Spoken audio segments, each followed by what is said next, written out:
Outside the UK Parliament, there's a sense of matters coming to a head, and the increasingly vocal camps of pro- and anti-Brexit campaigners are making their voices heard. Brexit's rubbish and we want it gone!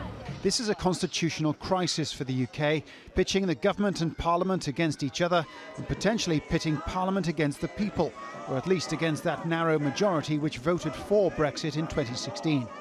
There is disillusionment on all sides. Whether they betray it with this disastrous, appalling withdrawal agreement which has really remained but without the power to vote, or whether they betray it by cancelling Brexit if this withdrawal agreement is voted down, we expect them to find some way of making sure that the people of this country do not get what they voted for.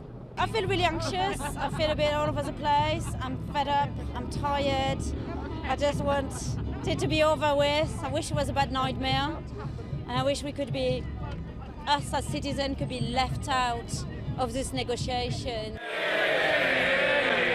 Inside the Parliament chamber, the Prime Minister's Brexit withdrawal deal is in its final hours.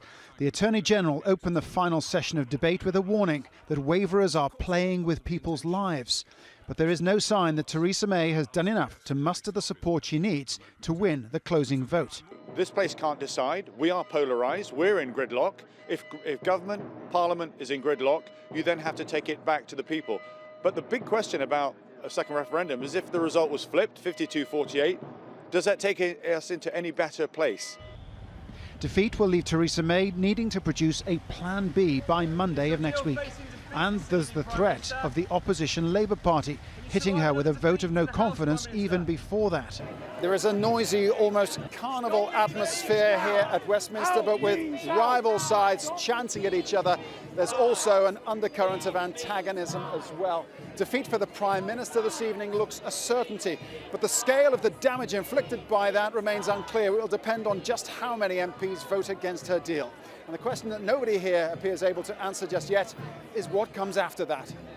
Paul Brennan, Al Jazeera, Westminster.